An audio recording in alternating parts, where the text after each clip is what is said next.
ओम शांति। आज के बाबा के साकार माँ वाक्य हैं 22 जुलाई 2020। आज बाबा बोले, मीठे बच्चे, तुम बहुत रॉयल स्टूडेंट हो। तुम्हें बाप, टीचर और सतगुरु की याद में रहना है। अलौकिक खिदमत अर्थात सेवा करनी है। आज बाबा ने प्रश्न पूछा, जो अपने आप को बेहद का पाठधारी समझकर चलते हैं, उनकी निशानी सुनाओ। तो बाबा ने उत्तर दिया, उनकी बुद्धि में कोई भी सूक्ष्म व स्थूल देहधारी की याद नहीं होगी। वह एक बाप को और शांति धाम को याद करते रहेंगे, क्योंकि बलिहारी एक की हैं। जैसे बाप सारी दुनिया की खिदमत करते हैं, पतितों को पावन बनाते हैं, ऐसे बच्चे भी बाप समान खिदमतगार बन जाते हैं। ओम शांति। पहले पहले बाप बच्चों को सावधानी देते हैं। यहाँ बैठते हो तो अपने को आत्मा समझ बाप के आगे बैठे हो। यह भी बुद्धि में लाओ कि हम बाप के आगे भी बैठे हैं, टीचर के आगे भी बैठे हैं। नंबर 1 बात है, हम आत्मा हैं। बाप भी आत्मा है, टीचर भी आत्मा है, गुरु भी आत्मा है। एक ही है ना। यह नई बात तुम सुनते हो। तुम कहेंगे, बाबा हम तो कल्प कल्प यह सुनते हैं। तो बुद्धि में यह याद रहे, बाप पढ़ाते हैं। हम आत्मा इन ऑर्गन्स द्वारा सुनती हैं। यह ज्ञान इस समय ही तुम बच्चों को मिलता है, ऊंचते ऊंच भगवान द्वारा। यह सभी आत्माओं का बाप हैं, जो वर्षा देते हैं। क्या ज्ञान देते हैं? सबकी सद्गति करते हैं, यानी घर ले जाते हैं। कितने को ले जाएंगे, यह सब तुम जानते हो। मच्छरों सदृश सभी आत्माओं को जाना है। सतयुग में एक ही धर्म, पवित्रता, सुख, शांति सब रहता है। तुम बच्चों को चित्रों पर समझाना बहुत सहज है। बच्चे भी नक्शे पर समझ जाते हैं ना। इंग्लैंड है, यह याद पड़ जाता है। यह भी ऐसे है। एक एक स्टूडेंट को समझाना होता है। महिमा भी एक की है। शिवाय नमः, ऊंचते ऊंच भगवान। रचता बाप घर का बड़ा होता है ना। वह हद के, यह है सारे बेहद के घर का बाप। वह फिर टीचर भी हैं, तुमको पढ़ाते हैं। तो तुम बच्चों को बहुत खुशी रहनी चाहिए। तुम स्टूडेंट भी रॉयल हो। बाप कहते हैं, मैं साधारण तन में आता हूँ। प्रजापिता ब्रह्मा भी जरूर यहाँ चाहिए। उन बगैर काम कैसे चल सकता। और जरूर बुजुर्ग ही चाहिए, क्योंकि एडॉप्टेड है ना, तो बुजुर्ग चाहिए। कृष्ण तो बच्चे बच्चे बोल न सके, बुजुर्ग शोभता है। बच्चे को थोड़े ही कोई बाबा कहेंगे। तो बच्चों को भी बुद्धि में आना चाहिए, हम किसके आगे बैठे हैं। अंदर में खुशी भी होनी चाहिए। स्टूडेंट कहाँ भी बैठे होंगे, उनकी बुद्धि में बाप भी याद आता है, टीचर भी याद पड़ता है। उनको तो बाप अलग, टीचर अलग होता है। तुम्हारा तो एक ही बाप, टीचर, सतगुरु है। यह बाप भी तो स्टूडेंट हैं, पढ़ रहे हैं। सिर्फ लोन पर रख लिया हुआ है और कोई फर्क नहीं। बाकी तुम्हारे मुआफिक ही है। इनकी आत्मा भी यही समझती है जो तुम समझते हो। बलिहारी है ही एक की। उनको ही प्रभु ईश्वर कहते हैं। यह भी कहते हैं, अपने को आत्मा समझ बाप को याद करो। बाकी यह सूक्ष्म व स्थूल देहधारियों को भूल जाओ। तुम शांति धाम के रहने वाले हो। तुम हो बेहद के पाठधारी। यह बातें और कोई भी नहीं जानते। दुनिया भर में किसी को पता नहीं है।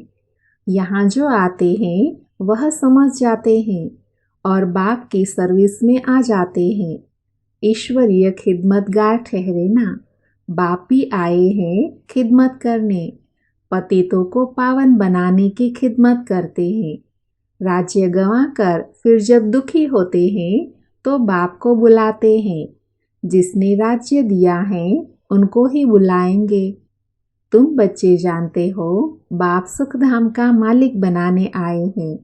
दुनिया में यह किसी को पता नहीं है तो सब भारतवासी एक धर्म के। यह है ही मुख्य धर्म। सो जरूर जब न हो तब तो बाप आकर स्थापन करे। बच्चे समझते हैं भगवान जिसको सारी दुनिया अल्लाह गॉड कह पुकारती है, वह यहाँ ड्रामा अनुसार कल्प पहले मुआफिक आए हैं। यह है गीता का एपिसोड जिसमें बाप आकर स्थापना करते हैं। गाया भी जाता है, ब्राह्मण और देवी देवता क्षत्रिय नहीं कहते, ब्राह्मण देवी देवताए नमः कहते हैं। क्योंकि क्षत्रिय तो फिर भी 2 कला कम हो गए ना। स्वर्ग कहा ही जाता है नई दुनिया को, त्रेता को नई दुनिया थोड़े ही कहेंगे। पहले पहले सतयुग में एकदम नई दुनिया। यह है पुराने ते पुरानी दुनिया, फिर नए ते नई दुनिया में जाएंगे। हम अब उस दुनिया में जाते हैं तब तो बच्चे कहते हैं हम नर से नारायण बनते हैं। कथा भी सत्यनारायण की सुनते हैं। प्रिंस बनने की कथा नहीं कहते हैं, सत्यनारायण की कथा है। वह नारायण को अलग समझते हैं, परंतु नारायण की कोई जीवन कहानी तो है नहीं। ज्ञान की बातें तो बहुत है ना, इसलिए 7 रोज दिए जाते हैं। 7 रोज भट्टी में रहना पड़े, परंतु ऐसे भी नहीं यहाँ भट्टी में रहना है। ऐसे तो फिर भट्टी का बहाना कर बहुत ढेर आ जाए। पढ़ाई सवेरे और शाम को होती है। दोपहर में वायुमंडल ठीक नहीं होता है। रात्रि को भी 10 से 12 तक बिल्कुल खराब टाइम है। यहाँ तुम बच्चों को भी मेहनत करनी है, याद में रहे सतो प्रधान बनने की। वहाँ तो सारा दिन काम धंधे में रहते हो। ऐसे भी बहुत होते हैं जो धंधा धोरी करते फिर पढ़ते भी हैं जास्ती अच्छी नौकरी करने के लिए। यहाँ भी तुम पढ़ते हो तो टीचर को याद करना पड़े जो पढ़ाते हैं। अच्छा, टीचर समझकर ही याद करो तो भी तीनों ही इकट्ठे याद आ जाते हैं।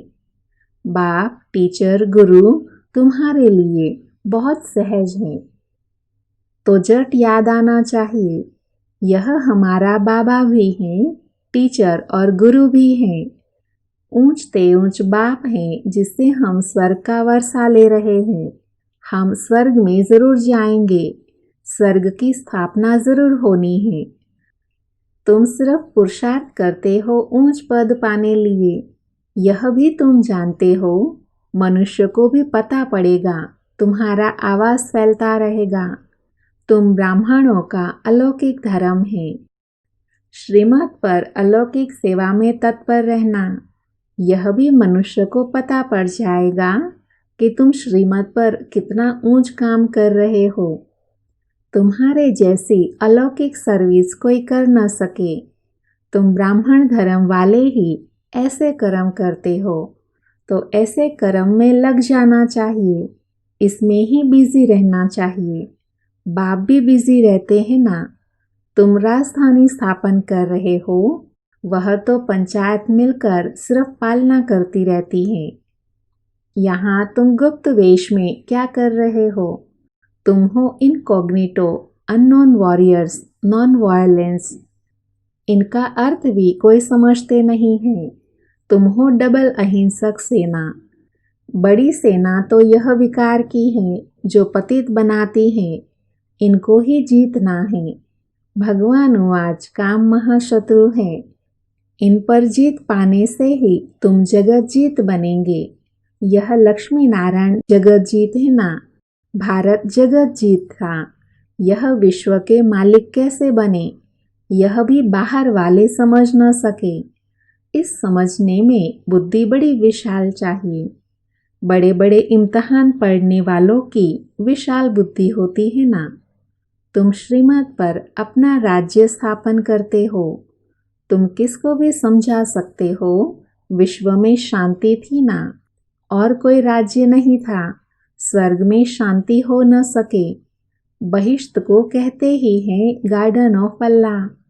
सिर्फ बगीचा थोड़े ही होगा, मनुष्य भी चाहिए ना। अभी तुम बच्चे जानते हो हम बहिश्त के मालिक बन रहे हैं। तुम बच्चों को कितना नशा चाहिए और ऊंच ख्यालात होने चाहिए। तुम बाहर के कोई भी सुख को नहीं चाहते हो। इस समय तुमको बिल्कुल सिंपल रहना है। अभी तुम ससुर घर जाते हो, यह है पियर घर। यहाँ तुम्हें डबल पिताए मिले हैं, एक निराकार ऊंचते ऊंच, दूसरा फिर साकार, वह भी ऊंचते ऊंच। अभी तुम ससुर घर विष्णुपुरी में जाते हो, उनको कृष्णपुरी नहीं कहेंगे। बच्चे की पुरी नहीं होती, विष्णु अर्थात लक्ष्मी नारायण की पुरी। तुम्हारा है राजयोग, तो जरूर नर से नारायण बनेंगे। तुम बच्चे हो सच्चे सच्चे खुदाई खिदमतगार। बाबा सच्चा खुदाई खिदमतगार उसे कहते हैं जो कम से कम 8 घंटा आत्म अभिमानी रहने का पुरुषार्थ करते हैं। कोई कर्म बंधन न रहे तब खिदमतगार बन सकते हो और कर्मातीत अवस्था हो सकती है। नर से नारायण बनना है तो कर्मातीत अवस्था जरूर चाहिए। कर्म बंधन होगा तो सजा खानी पड़ेगी। बच्चे खुद समझते हैं याद की मेहनत बड़ी कड़ी है। युक्ति बहुत सहज है, सिर्फ बाप को याद करना है। भारत का प्राचीन योग मशहूर है। योग के लिए ही नॉलेज है जो बाप आकर सिखलाते हैं। कृष्ण को योग थोड़े ही सिखलाते हैं। कृष्ण को फिर स्वदर्शन चक्र दे दिया है, वह भी चित्र कितना रॉन्ग है। अभी तुमको कोई चित्र आदि भी याद नहीं करना है, सब कुछ भूलो। कोई में बुद्धि न जाए, लाइन क्लियर चाहिए। यह है पढ़ाई का समय। दुनिया को भूल अपने को आत्मा समझ और बाप को याद करना है, तब ही पाप नाश होंगे। बाप कहते हैं पहले पहले तुम अशरीरी आए थे, फिर तुमको जाना है। तुम ऑलराउंडर हो। वह होते हैं हद के एक्टर्स, तुम हो बेहद के। अभी तुम समझते हो हमने अनेक बार पार्ट बजाया है। अनेक बार तुम बेहद के मालिक बनते हो। इस बेहद के नाटक में फिर छोटे छोटे नाटक भी अनेक बार चलते रहते हैं। सतयुग से कलयुग तक जो कुछ हुआ है वह रिपीट होता रहता है। ऊपर से लेकर अंत तक तुम्हारी बुद्धि में है। मूल वतन, सूक्ष्म वतन और सृष्टि का चक्र, बस। और कोई धाम से तुम्हारा काम नहीं। तुम्हारा धर्म बहुत सुख देने वाला है। उनका जब समय आएगा तब वह आएंगे। नंबरवार जैसे जैसे आए हैं ऐसे ही फिर जाएंगे। हम और धर्म का क्या वर्णन करेंगे। तुमको सिर्फ एक बाप की ही याद रहनी है। चित्र आदि सब भूलकर एक बाप को याद करना है। ब्रह्मा विष्णु शंकर को भी नहीं, सिर्फ एक को। वह समझते हैं परमात्मा लिंग है। अब लिंग समान कोई चीज हो कैसे सकती। वह भला ज्ञान कैसे सुनाएंगे। क्या प्रेरणा से। कोई लाउड स्पीकर रखेंगे जो तुम सुनेंगे। प्रेरणा से तो कुछ होता नहीं। ऐसे नहीं, शंकर को प्रेरते हैं। यह ड्रामा में पहले से ही नूंद है। विनाश तो होने का है ही। जैसे तुम आत्माएं शरीर द्वारा बात करती हो, वैसे परमात्मा भी तुम बच्चों से बात करते हैं। उनका पार्ट ही दिव्य अलौकिक है। पतितों को पावन बनाने वाला एक ही बाप है। कहते हैं मेरा पार्ट सबसे न्यारा है। कल्प पहले जो आए होंगे वह आते रहेंगे। जो कुछ भी पास्ट हुआ ड्रामा, इसमें जरा भी फर्क नहीं। फिर पुरुषार्थ का ख्याल रखना है। ऐसे नहीं ड्रामा अनुसार हमारा कम पुरुषार्थ चलता है, फिर तो पद भी बहुत कम हो पड़ेगा। पुरुषार्थ को तेज करना चाहिए, ड्रामा पर छोड़ नहीं देना है। अपने चार्ट को देखते रहो, बढ़ाते रहो। नोट रखो, हमारा चार्ट बढ़ता जाता है, कम तो नहीं होता है। बहुत खबरदारी चाहिए। यहाँ तुम्हारा है ब्राह्मणों का संग। बाहर में सभी है कुसंग, वह सभी उल्टा ही सुनाते हैं। अभी बाप तुमको कुसंग से निकालते हैं। मनुष्यों ने कुसंग में आकर अपना रहन सहन, अपनी पहरवाइज आदि सब बदल दी हैं। देश वेश ही बदल दिया है। यह भी जैसे अपने धर्म की इंसल्ट की है। देखो कैसे कैसे बाल बनाते हैं। देह अभिमान हो जाता है। 100-150 रुपया देते हैं सिर्फ बाल बनाने के लिए। इसको कहा जाता है अति देह अभिमान। वह फिर कभी ज्ञान उठा न सके। बाबा कहते हैं बिल्कुल सिंपल बनो। ऊंची साड़ी पहनने से भी देह अभिमान आता है। देह अभिमान तोड़ने के लिए सब हल्का कर देना चाहिए। अच्छी चीज देह अभिमान में लाती है। तुम इस समय वनवाह में हो ना। हर चीज से मोह हटाना है। बहुत साधारण रहना है। शादी आदि में भल रंगीन कपड़े आदि पहन कर जाओ। तोड़ निभाने अर्थ पहनना, फिर घर में आकर उतार दिया। तुमको तो वाणी से परे जाना है। वानप्रस्थी सफेद पोश में होते हैं। तुम एक एक छोटे बड़े सब वानप्रस्थी हो। छोटे बच्चों को भी शिव बाबा की ही याद दिलानी है। इसमें ही कल्याण है। बस हमको अभी जाना है शिव बाबा के पास। अच्छा, मीठे मीठे सिकिलधे बच्चों प्रति माता पिता बाप दादा का याद प्यार और गुड मॉर्निंग। रूहानी बाप के रूहानी बच्चों को नमस्ते। हम रूहानी बच्चों की रूहानी माता पिता बाप दादा को याद प्यार गुड मॉर्निंग और नमस्ते। आज की मुरली में धारणा के लिए सार है। उसमें पहला है, सदा ध्यान रहे कि हमारी कोई भी चलन देह अभिमान वाली ना हो। बहुत सिंपल रहना है। किसी भी चीज में ममत्व नहीं रखना है। कुसंग से अपनी संभाल रखनी है। दूसरा है, याद की मेहनत से सर्व कर्म बंधन तोड़ कर्मातीत बनना है। कम से कम 8 घंटा आत्म अभिमानी रहे, सच्चा सच्चा खुदाई खिदमतगार बनना है। आज बाबा ने वरदान दिया, सदा बेहद की स्थिति में स्थित रहने वाले बंधन मुक्त जीवन मुक्त भव। वरदान का डिटेल है, देह अभिमान हद की स्थिति है और देही अभिमानी बनना यह है बेहद की स्थिति। देह में आने से अनेक कर्म के बंधनों में हद में आना पड़ता है, लेकिन जब देही बन जाते हो तो यह सब बंधन खत्म हो जाते हैं। जैसे कहा जाता है बंधन मुक्त ही जीवन मुक्त है। ऐसे जो बेहद की स्थिति में स्थित रहते हैं वह दुनिया के वायुमंडल वाइब्रेशन तमोगुणी वृत्तियाँ माया के वार इन सब से मुक्त हो जाते हैं।